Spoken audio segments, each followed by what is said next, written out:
reason I came tonight was to kind of just share a bit of what we have experienced with school choice in general. I understand there's many aspects to school choice being discussed tonight. Lots of financial talk, lots of, you know, the freedom to choose and that kind of things. And I kind of put something together, but I think I don't really need it too much. I feel very, very strongly for parents and the students that, you know, are in their lives to really have the opportunity to choose where they think is going to be the most appropriate place for their child to receive their education. We have lived in Andover and Chester area for over 10 years now, and so my son has attended Chester Andover Elementary as well as Green Mountain High School. He's now in his junior year at Green Mountain, and last year it was brought to our attention that the district felt it was going to be more appropriate for him to attend Springfield High School instead of Green Mountain High School after he had been there since 7th grade.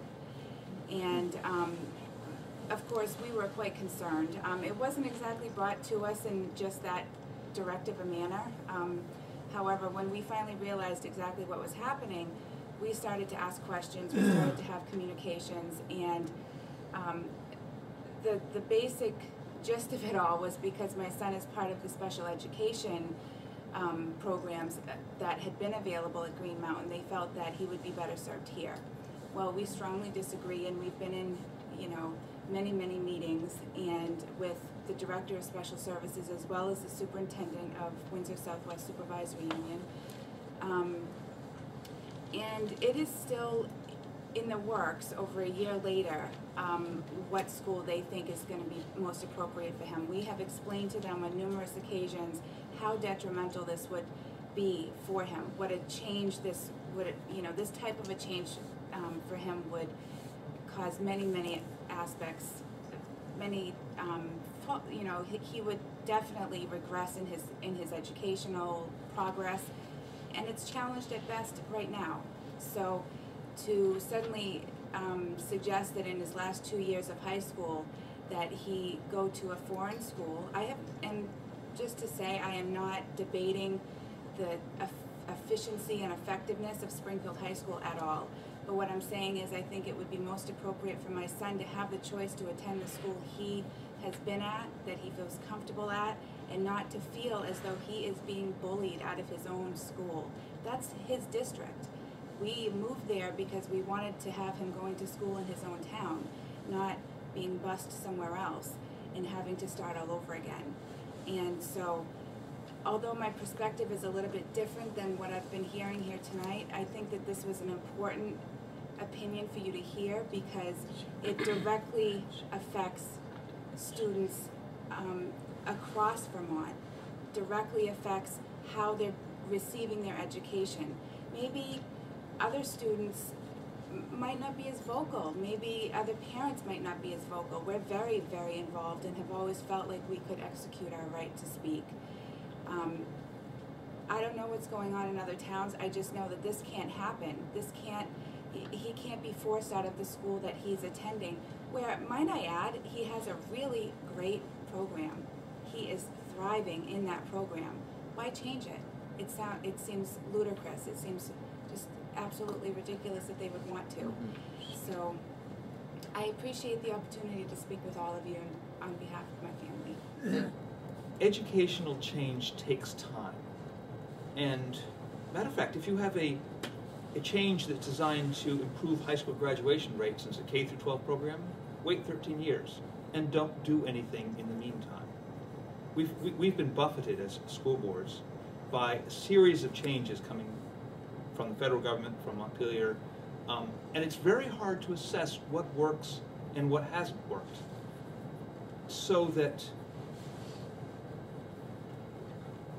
this response to this current recession, the pressure to control school spending, there is a perceived need to act, and yet there's perceived need to act, and yet things that you've put in place over the past decade, Act 60, 68, etc., have created very notable incentives so that school boards around the state this year, in response to their constituents' concerns, have level-funded budgets or even reduced budgets.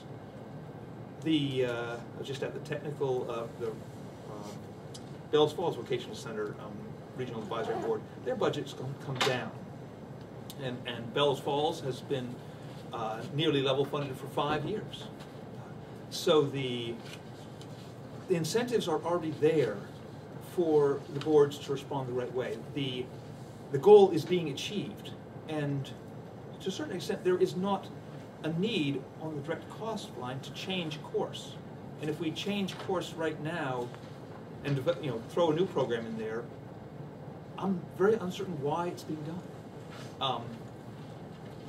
It's perceived that consolidation is efficient, and yet there is no necessary proof of that. This House 782 offers incentives to boards that consolidate if they reduce their school costs, but it doesn't offer the same incentives to boards that don't consolidate, creating this judgment that somehow if you reduce costs and you consolidate, it's better than if you reduce costs and don't consolidate. There is an ethical judgment in there that consolidation is somehow superior, and yet there is no reason to think that's the case. I'm on a union high school board, and therefore we are essentially consolidated at the high school level, and therefore our budget's voted on Australian ballot. And nobody comes to any meeting. Literally nobody. It was snowing this year, and nobody came aside from the board members. It's positively sad. School boards are a connection between the school and the community. And there are a vast cadre of volunteers all around the state. I mean, hundreds of them that form the representatives of their community to the school and from the school to community. They're the people who go to the school plays, others, games, football games, read the academic achievements of a student that they know in the newspaper and cheer them on. There's this bond that is created by boards. With consolidation, the proposal in House 782 is to eliminate all the town school boards, or all the town school boards in the districts that choose to consolidate, and only have one supervisory union board. That would, incidentally, eliminate the school portion of town meeting.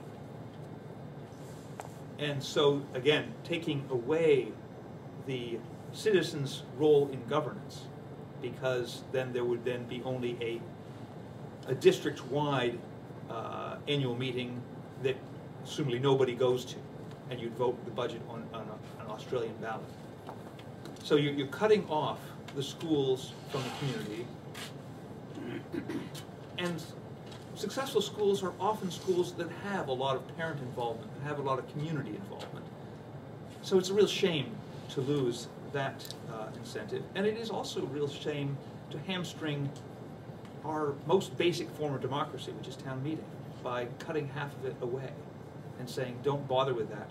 Towns are responsible enough to govern their town business and maintain their roads, but for some reason the parents and the community members aren't responsible enough to care enough for their own children, or the taxes that they themselves pay. It doesn't seem logical to me. So I guess I would overall urge you to wait. We don't actually need consolidation, and although it's a voluntary program, if you pay some districts to consolidate, and if you in an area of limited funding, it'll essentially be a financial penalty to the districts that don't consolidate. So I would urge you to not act on this bill.